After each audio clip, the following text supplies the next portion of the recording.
Bismillahirrahmanirrahim. Assalamualaikum warahmatullahi wabarakatuh.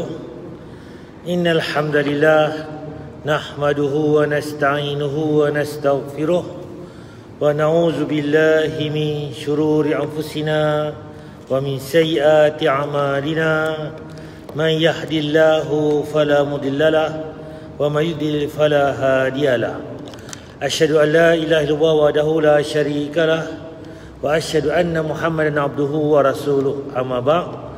Yang saya hormati Tuan Imam Berserta Kuasa Masjid Tuanku Syekh Putra Jamalullah Kanga Perlis, tuan-tuan puan-puan Allah sekalian, pertama sekali marilah sama-sama kita manjatkan rasa syukur kita pada Allah Subhanahu Wa Taala kerana limpah kurnianya, dengan rahmatnya dia beri masa kepada kita, dia beri tenaga, dia beri kesihatan dan juga kesempatan pada pagi ini dapat sama-sama kita hadir untuk sama-sama kita solat subuh berjemaah dan dapat kita sama-sama sambung kuliah mingguan kita.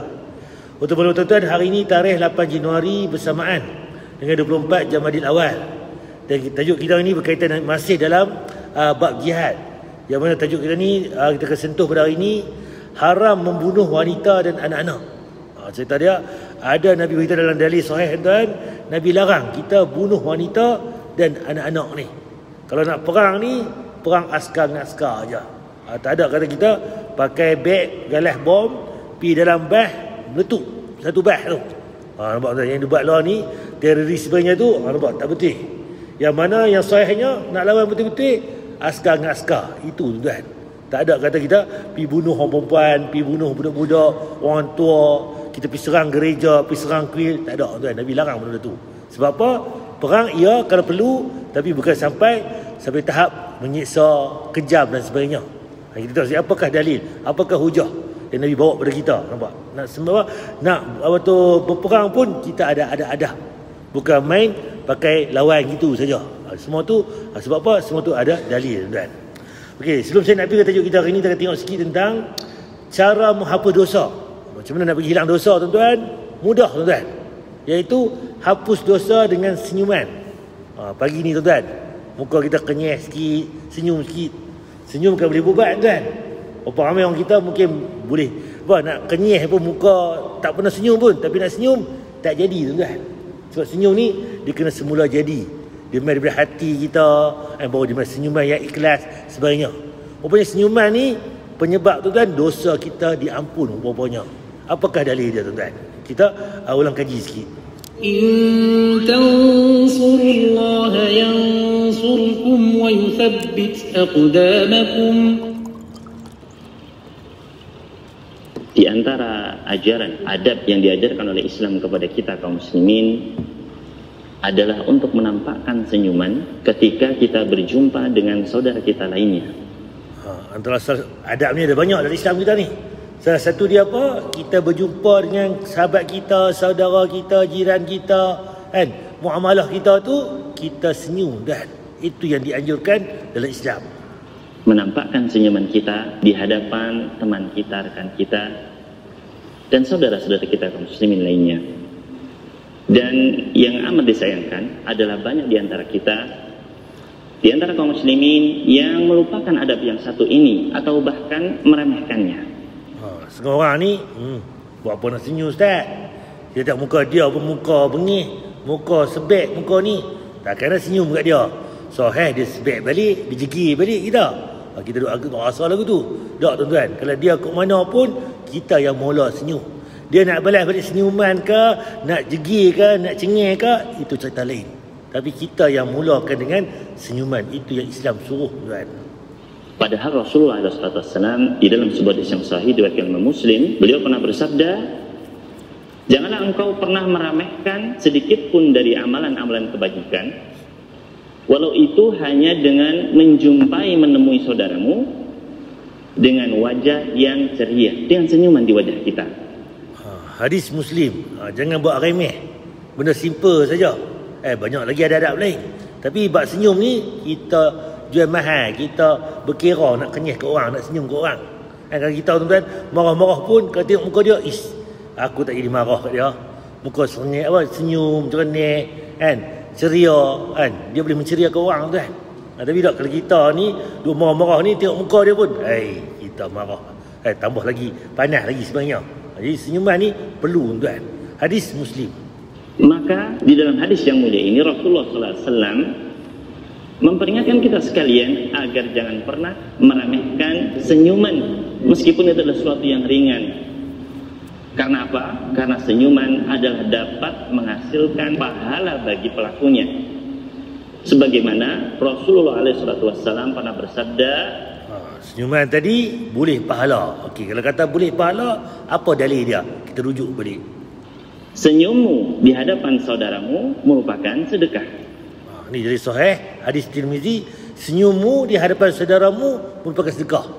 Kenyah kita tu, senyum kita tu bukan payah tuan. Duk lelak ni, tarik sikit otak tu bagi senyum tuan. Kan, tak payah mana pun, tak kena duit sekupang pun, tenaga pun sikit sangat tuan. Kan, penyebab tuan sedekah untuk kita tuan. Itu dalil sahih. Dan senyuman yang tulus, senyuman yang ikhlas karena Allah, senyuman dari hati yang penuh kecintaan yang bersih dari permusuhan merupakan suatu hal yang besar, bukanlah sesuatu yang ringan. Senyum ni bukan boleh buat-buat. Mungkin hari ni kita senyum, tapi perangai kita bukan senyum pun. Orang boleh kenal, dia ni buat-buat je senyum kita tadi. Kita kenal dia ni jenis apa? Jenis payah senyum, contohnya. Jadi tuan, kalau boleh tuan, cuba kita anjurkan kita ni budayakan senyuman ni. Mungkin kita payah sebelum ni, jangan senyum. Tapi kalau lepas ni, cuba senyum tuan. Senyum itu sedekah. Oleh karena itu Al-Imam Mujahid, beliau rahimahullah pernah mengatakan, apabila seseorang berjumpa dengan temannya, saudaranya yang lainnya, kemudian dia menampakkan senyuman, menampakkan keceriaan di wajahnya, maka akan gugurlah dosa-dosa dari keduanya. Sebagaimana daun-daun dihempaskan oleh angin dari pepohonan. Nampak kan? Kalau kita senyum tuan-tuan, ada orang ramai kita senyum kawan kita, adik-beradik kita, tetangga kita, sahabat kita, jemaah kita ni, kan? Dosa tadi hilang, gugur. Sebagaimana daun-daun dihempas oleh angin dari pohon tu. Kan? Main angin kuat, jatuh. Daun-daun yang kering tu, jatuh bawah. Jenuh nyapu pula. Hari ni hari Jumaat, sahabat kita Wan Syahidan kan, duduk cuci kat luar tu, duduk cuci untuk kebersihan masjid kita ni contohnya. Main ribut pula, main angin tiup sekali-sekala, jenuh cuci pula. Dosa kita banyak tuan-tuan. Dengan senyum ni penyebab tuan-tuan dosa itu gugur dengan jatuhnya bawah tuan. Kemudian ada yang berkomentar, ini adalah perbuatan yang ringan, kok bisa ya berfadilah sebesar itu? Maka Al-Imam Mujahid menjelaskan, seandainya saja engkau menginfakkan semua apa yang ada di bumi ini, semua harta, semua apa yang kita miliki dari dunia ini, maka tidak mungkin kita bisa menyatukan, saling membuat cinta di antara hati-hati manusia. Kalau kita ada duit banyak ke, infak habis satu dunia ni pun, harta tuan, tak boleh lawan dengan kasih sayang ni tuan. Kerana kasih sayang tuan, negara-negara tak bergaduh tuan. Kerana kasih sayang tuan, adik-beradik tak berlawan. Kerana kasih sayang tuan, masyarakat hidup aman damai. Kasih sayang itu penting. Dia tidak nilai tuan. Dia terlebih kan. Dia tidak ternilai. Nilai dia sangat tinggi. Jadi kasih sayang ini perlu kita subur dalam diri kita. Maka senyuman yang datang dari cinta, dari hati yang penuh keikhlasan kepada Allah Subhanahu wa taala bukanlah perkara yang ringan. Bahkan ini adalah sebuah amalan yang paling dicintai oleh Allah Subhanahu wa taala. Karena apa? Karena senyuman bisa menghasilkan kegembiraan di hati saudara kita. Rasulullah SAW pernah bersabda, sebuah amalan yang paling dicintai oleh Allah Subhanahu wa taala adalah kegembiraan yang kau masukkan ke dalam hati saudaramu. Jadi apa yang Allah paling cinta, kegembiraan yang mana kita masuk dalam hati saudara kita. Kita buat orang gembira. Bila buat orang gembira tuan, kita bertumpang gembira. Bila gembira tuan, hidup pun seronok, aman, damai. Zaman sekarang ni tuan, tekanan macam-macam tuan. Jadi kita kena perlukan senyuman itu. Sekurang-kurangnya dapat release tension kita. Dan dengan senyuman itu bantu kita balik buang dosa kita tuan. Jadi perlu kita amalkan senyuman ini. Okey, ini tajuk minggu lepas tuan, kalau ingat balik. Ulang kaji larangan meninggalkan keahlian memanah setelah mempelajarinya. Cerita hari itu ni tersentuh. Kita belajar memanah, tiba-tiba kita berhenti. Tak ulang kaji, tak perangat dah. review balik, tak recover, tak ulang balik, tak recall balik ilmu kita belajar tu. Nabi larang, tuan-tuan. Apa dalilnya? Dari Abdul Rahman bin Shimamah bahawa Fuqaim Al-Lakhmi berkata kepada Uqbah bin Amir radhiyallahu, untuk apa engkau mundar-mandir antara dua sasaran? Dia tengok lelaki ni, yang mana yang dah tua ni duduk berjalan mundar-mandir antara dua tempat sasaran panah ni. Kemudian dia kata lagi, engkau ni usia dah lanjut, dah tua dah, kan? Lagipun hal itu sangat menyusahkan. Mungkin dah tua, tak kuat dah kudrat sebenarnya, kan? Kemudian Uqbah berkata, kalau bukan kerana perkataan yang aku dengar daripada Rasulullah SAW, nescaya aku pun tak lakukannya. Kalau aku tak dengar Nabi kata lagu ni, aku pun tak buat apa lah. Buat apa susah-susah. Tua-tua ni nak perembang tempat tanah, panah tu, nak angkat panah busuk tu, nak tarik pula dengan tangan pun mungkin tak kuat dah, genggaman sebenarnya. Dan apa dia katanya? Al-Haris berkata, aku bertanya kepada Ibnu Shimamah, perkataan apakah itu? Apa Nabi sebut? Ia menjawab, Uqbah berkata, barang siapa yang mahir memanah, kemudian ia meninggalkannya, maka ia bukan dari golonganku, atau ia telah berbuat durhaka. Nampak tuan? Kita belajar mana, kita tinggal. tak ulang kaji, tak perangat, tak buat latihan. Nanti bila mai betul-betul perang tuan, perlukan kita turun ke medan perang, kan? Tiba kita tak pandai dah. Nak pegang panah pun tak betul dah. Nak panah pun tak larat dah. Nak tarik panah pun tak kena dah tuan. Bahkan silap kawan kita pula yang kena panah tuan. Nampak tuan? Sebab tuan-tuan, Nabi kata kalau belajar mana, kena ulang kaji, kena latih tubi. Cerita tuan-tuan tentang pertahanan diri. Kalau kita ada silat ke, taekwondo ke, apa ke, kena ada juga kita ulang kaji balik. Apa tu? Kemahiran kita tu. Sebab apa? Bila nanti terjun tergempak, turun padang nanti di medan perang, kita dah ada. Kita boleh gunakan kemahiran yang kita ada tu untuk kita ambil manfaat untuk agama kita, tuan. Hadis Muslim tu yang Nabi larang. Siapa yang belajar kena ulang kaji, kena training. Sebab benda-benda ni dia perlu praktis, tuan-tuan. Okey, sikit lagi tuan-tuan. Ucapan ini boleh merubah rasa lautan. Apa perkataan tuan-tuan? Kita kata ni ayat laut pun boleh berubah. Benda apa yang kita kata menyebabkan ayat laut yang masin tu boleh berubah jadi warna lain ke, rasa lain ke? Apakah perkataan yang hebat tuan-tuan? Seorang mukmin yang baik adalah seorang mukmin yang senantiasa baik hubungannya kepada Allah Subhanahu wa taala. Tapi buruk hubungannya kepada manusia, dianggap seorang mukmin sejati. Tidak. Bahkan banyak orang-orang yang baik salatnya, menjaga puasanya, mungkin rajin bersedekah, tapi tidak mampu menjaga lidahnya. Tajuk kita hari ni, orang kita ni mungkin pulut, main masjid berjemaah, okey, kan? Bak puasa, bak zakat, bak haji, bak umrah, bak sedekah, semua clear. Tapi lidah ni, dia tak dijaga, tuan. Dia celupak, dia mengata, dia mengumpat, dia hina, dia maki. Nampak lidah tuan, kena tengok balik tuan. Maka sungguh ghibah yang kecil dalam pandangan mata manusia itu besar di hadapan Allah Subhanahu wa taala. Ghibah ni apa dia? Kita mengata ke orang. Kata ke orang. Kata macam mana? Memang orang tu memang perangai dia macam tu. Sifat dia macam tu, tapi kita mengata pula dekat dia. Itu kata ghibah.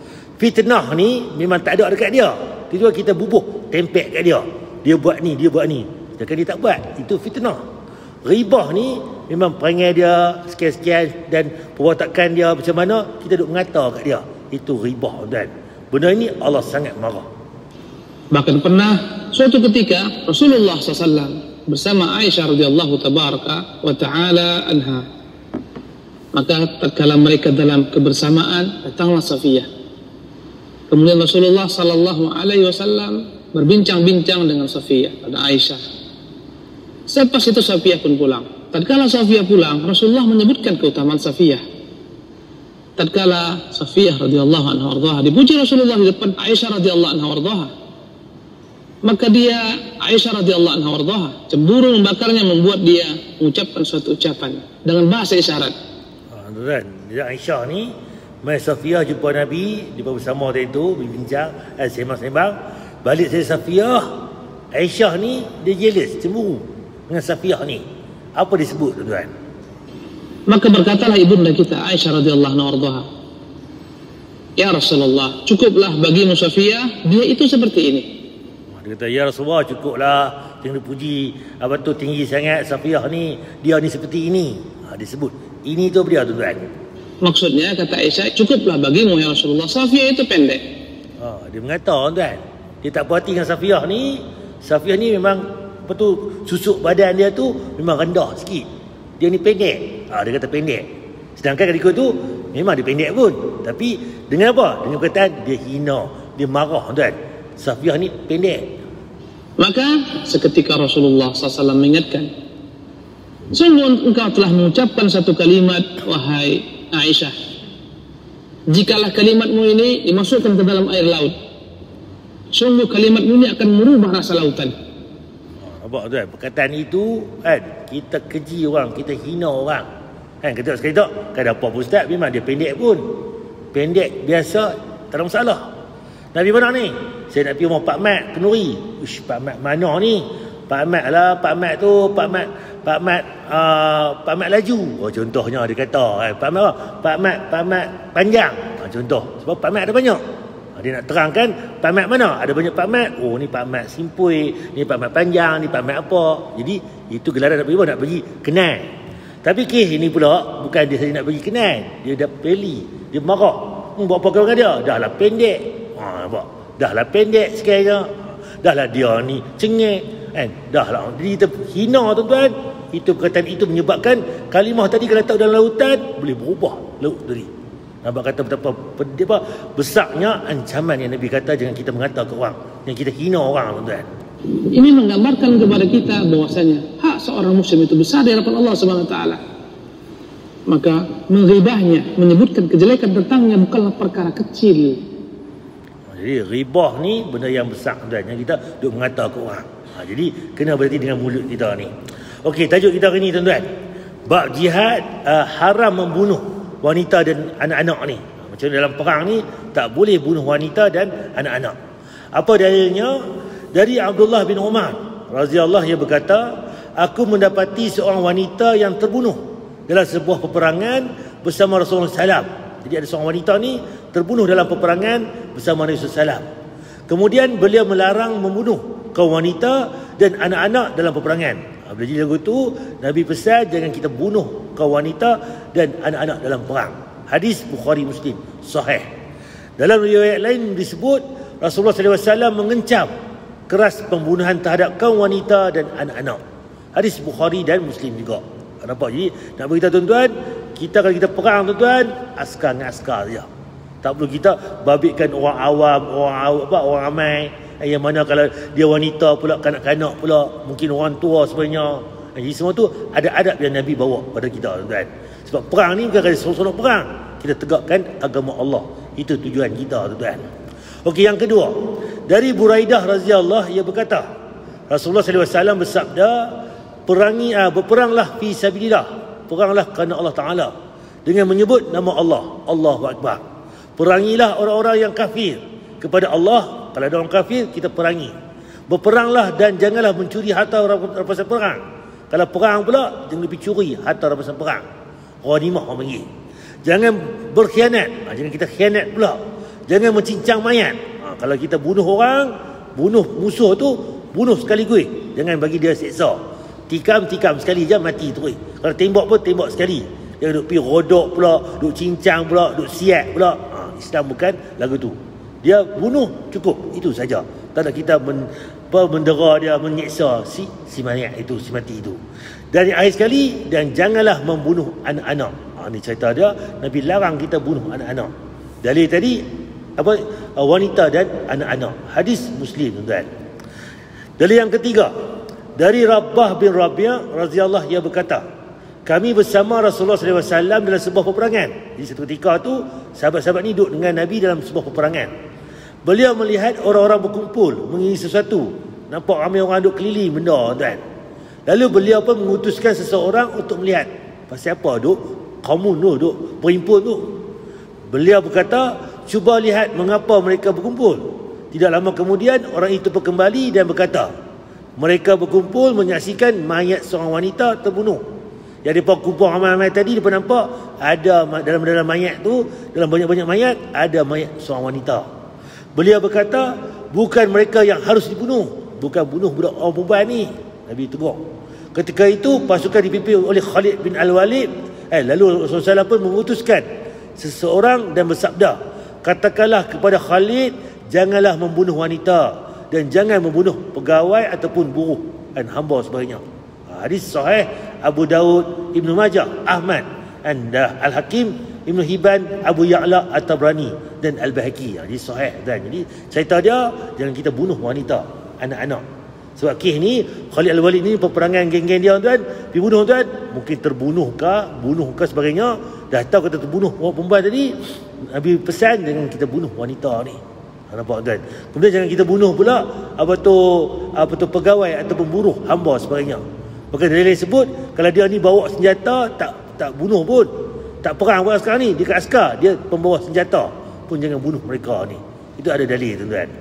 Okey, yang keempat, dari Al-Aswad bin Sa'ri radhiyallahu, dia berkata, aku menemui Rasulullah SAW dan ikut berperang bersama beliau. Pada waktu itu bertepatan pada waktu zuhur. Pergi perang time itu masuk waktu lohar, zuhur.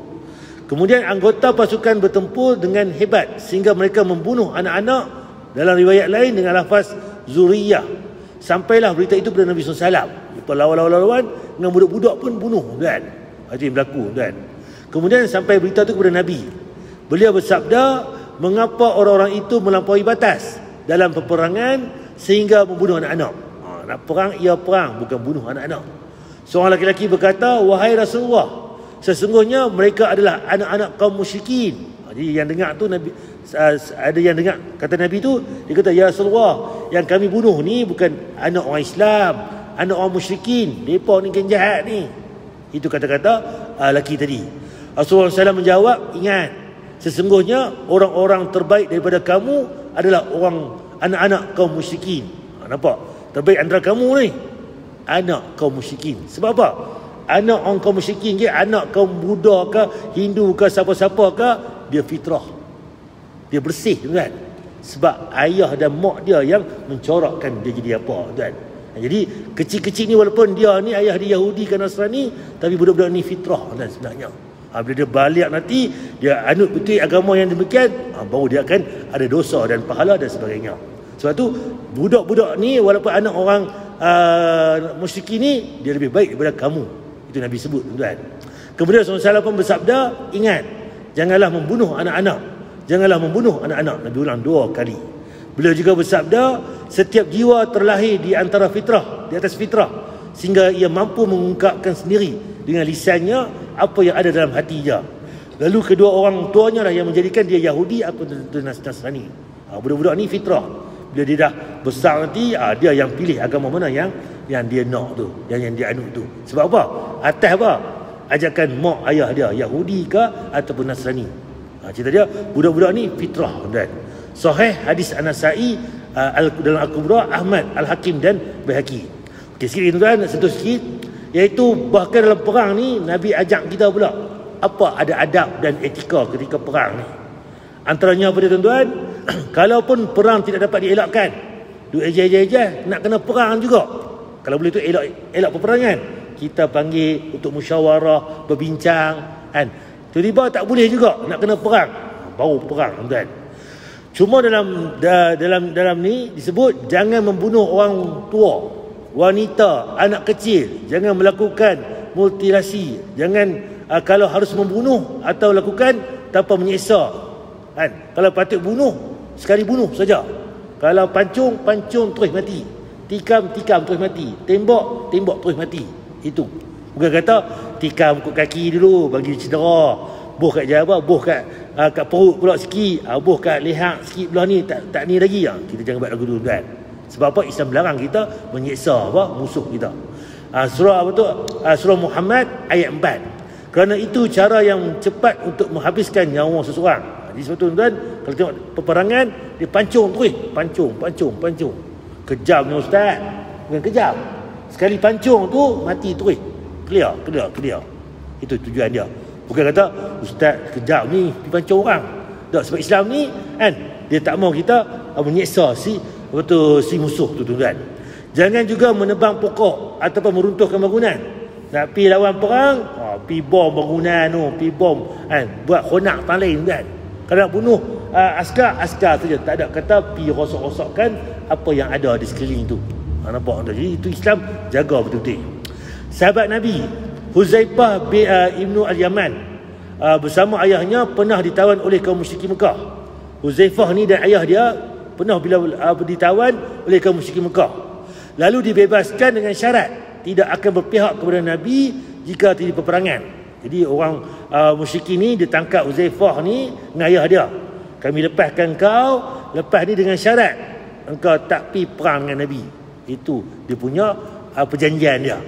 Nabi jika Huzaifah pun bermaksud ikut perang, Huzaifah nak pergi perang, Nabi ingat balik Huzaifah ni dengan orang musyrikin dulu ni ada perjanjian tak boleh pergi perang. Jadi dia tidak bawa Huzaifah pergi perang tuan. Nampak tuan? Kalau kita ni ikut pergi dah, itu perang itu, ni perang lain pula. Nampak tuan? Tak. Islam pegang pada janji kan. Nampak kalau ikut ni tambahlah Huzaifah kuat lagi kita. Tak. Huzaifah ada perjanjian dengan musyrikin dulu ni, dia tak boleh perang. Nampak tak? Jadi Nabi pegang kata-kata janji itu. Okey, Al-Quran dan Sunnah memerintahkan untuk memperlakukan para tawanan dengan baik. Jadi Islam kita ni suruh kita ada tawanan jaga dengan baik. Iaitu apa dia tuan-tuan? Al-Quran merakamkan perlakuan yang sangat istimewa dari sahabat Nabi SAW kan, dengan melukiskan bahawa mereka memberi pangan yang mereka sukai kepada orang miskin, anak yatim dan tawanan. Pangan ni makanan tuan. Makanan yang elok, yang lazat kepada siapa? Orang miskin, anak yatim dan orang yang tawan perang. Kalau kita ni tawan perang, duduk dalam penjara, duduk dalam lokap, pipi kat dia lah, makan apa pun. Buah ayam kosong, buah roti seketul, makan kat dia. Kita kat luar, nasi biryani ke, apa tu, panggang ayam goreng ke apa ke, kita makan sedap. Depa ni pipi kat depa lah. Dak. Islam jaga tuan-tuan. Surah Al-Insan ayat 8. Kita baca hari Jumaat pagi tuan. Aziz Ibn Umar, salah satu seorang tawanan perang, menceritakan bahawa aku tertawan oleh sekelompok orang-orang Ansar. Saat makan siang atau makan malam dihidangkan, mereka memberikan aku roti atau kurma istimewa. Aziz bin Umar ni kena tahan dengan orang Ansar.